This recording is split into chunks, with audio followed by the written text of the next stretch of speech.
साथ इसका असर कम होने लगेगा। जितने मुंह उतनी बातें। आप जितने विशेषज्ञों से बात करेंगे सब अलग अलग बातें बताते हैं, जितने डॉक्टरों से बात करेंगे सब अलग अलग बातें बताते हैं। लेकिन अमेरिका की हार्वर्ड यूनिवर्सिटी द्वारा की गई एक नई स्टडी के मुताबिक ये वायरस वर्ष 2024 तक भी सक्रिय रह सकता है और इसी वजह से दुनिया को अभी कई वर्षों तक सोशल डिस्टेंसिंग का पालन करना पड़ सकता है। इसका मतलब ये हुआ कि अब वर्षों तक आपका लाइफस्टाइल चेंज हो जाएगा, या ये भी कह लीजिए अब हमेशा के लिए आपका जीवन बदल जाएगा। आप पहले जैसे जीवन काल में दोबारा नहीं जा पाएंगे। यानी लोगों से कम मिलना जुलना, सोशल डिस्टेंसिंग, हाथ मिलाने की बजाय नमस्कार करना दुनिया के नए संस्कार बन जाएंगे। इस स्टडी के मुताबिक अगर जल्द से जल्द कोरोना वायरस की वैक्सीन नहीं ढूंढी गई तो अमेरिका जैसे देशों को वर्ष 2022 तक सोशल डिस्टेंसिंग का पालन करना पड़ेगा और 2024 तक संक्रमण के शिकार लोगों की निगरानी भी करनी पड़ेगी, क्योंकि धीमा पड़ने के बाद यह वायरस एक बार फिर तेजी से हमला कर सकता है। इसलिए यह मत समझिए कि कोई व्यक्ति अगर ठीक होकर भी आ गया तो अब उसे दोबारा उस संक्रमण नहीं होगा। इस स्टडी में कहा गया है कि अगर इसकी वैक्सीन बना ली गई और अस्पतालों की व्यवस्था बेहतर कर दी गई तो शायद इस वायरस को फैलने से कुछ हद तक रोका जा सकेगा। इस स्टडी को तैयार करने वाले डॉक्टर मार्क लिप्सिच के मुताबिक अगर ऐसा नहीं हुआ तो फिर बीच बीच में ब्रेक देकर सोशल डिस्टेंसिंग और लॉकडाउन जैसे तरीके बार बार अपनाने पड़ेंगे। लंबे समय तक स्कूलों को बंद रखना होगा और लोगों को घर से ही काम करने की आदतें अपनानी होंगी। यानी आप जो वर्क फ्रॉम होम की बात आजकल कर रहे हैं, अभी आपको लगता होगा कुछ ही दिनों की बात है, हो सकता है आपको कई वर्षों तक वर्क फ्रॉम होम ही करना पड़े। हो सकता है वर्षों तक स्कूल भी ऐसे ही बंद रहें और जो बच्चे आजकल डिस्टेंट लर्निंग के जरिए घर बैठे जो क्लासेस, डिजिटल क्लासेस के जरिए पढ़ाई कर रहे हैं, शायद यही नॉर्मल बन जाए, नया नॉर्मल जिसे आप कहेंगे। इतना ही नहीं, यह वायरस समाज को भी दो वर्गों में बांट देगा। एक वर्ग में वो लोग होंगे जो इसका शिकार होकर ठीक हो चुके हैं और जिनके शरीर की प्रतिरोधक क्षमता ने इस वायरस पर काबू पा लिया है।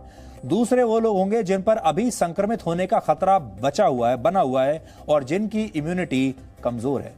ब्रिटेन जैसे देश इस वायरस से ठीक हो चुके लोगों को इम्यूनिटी सर्टिफिकेट देने पर भी विचार कर रहे हैं। यानी ये लोग सामान्य तरीके से अपना कामकाज कर पाएंगे, जबकि बाकी लोगों को अभी लॉकडाउन में ही रहना होगा। इसके अलावा हो सकता है कि हाथ मिलाने की परंपरा हमेशा के लिए अब समाप्त हो जाए। आमने सामने बैठकर मीटिंग्स करने वाली परंपरा भी शायद हमेशा के लिए खत्म हो जाएगी और समारोह और प्रार्थना सभाओं का तरीका भी हमेशा के लिए बदल जाएगा। बल्कि आप कह सकते हैं कि यह तरीका पहले ही अब बदलने लगा है। हो सकता है शायद भविष्य में मंदिर, मस्जिद, चर्च और गुरुद्वारों में भी जाने से लोग कतराने लगेंगे और शादियां, जन्म और मृत्यु जैसी परंपराएं भी हमेशा के लिए उनकी बदल जाएंगी और लोग ऑनलाइन ही इनमें हिस्सा लेने लगेंगे। दुबई में तो ऑलरेडी सरकार ने यह रूल, एक कानून बना दिया है कि अब वहां पर ऑनलाइन शादियां हो सकती हैं। हो सकता है बाकी और देशों में भी धीरे धीरे ऑनलाइन शादियां होने लगेंगी। और जन्म और मृत्यु को लेकर सबसे ज्यादा हमारे देश में जो परंपराएं हैं वो या तो जन्म को लेकर होती हैं या मृत्यु को लेकर या विवाह को लेकर, लेकिन ये तीनों ही अब हो सकता है सब कुछ ऑनलाइन होने लगेगा। किसी की मृत्यु पर भी आप शायद वहां जाकर शोक ना मना पाएं और ये होना शुरू हो गया है। एक और बड़ी बात हो सकती है, आपने अक्सर एक शब्द जरूर सुना होगा जिसको कहते हैं बिजनेस ट्रिप्स। यानी काम काज के सिलसिले में लोग एक जगह से दूसरी जगह ट्रैवल करते हैं, यात्राएं करते हैं, लोगों से मिलने के लिए जाते हैं, मीटिंग्स करते हैं, डेलीगेशंस यहां से वहां जाते हैं। हो सकता है ये सब भी हमेशा के लिए बंद हो जाए और लोग आपस में दूर से ही डिजिटल मीटिंग्स कर लिया करें। कोरोना वायरस के बाद की दुनिया कभी भी अब पहले जैसी नहीं रहेगी। इस महामारी ने न सिर्फ लोगों के संस्कार हमेशा के लिए बदल दिए हैं, बल्कि आने वाली दुनिया पहले से बहुत अलग होगी। कोरोना काल के बाद आपका जीवन कैसे हमेशा के लिए बदल जाएगा, इस पर हमने एक छोटा सा विश्लेषण तैयार किया है जिसे आपको आज जरूर देखना चाहिए और ये देखकर आप अपने आप को मानसिक रूप से इस अगले चरण के लिए तैयार कर पाएंगे अपने आप को। और आपके लिए अच्छा ये होगा जितनी जल्दी आप अपने सोचने समझने के तरीके में बदलाव लाएंगे, अपने जीवन में बदलाव लाएंगे, उतना ही कम परेशानी आपको आगे भविष्य में देखने को मिलेगी।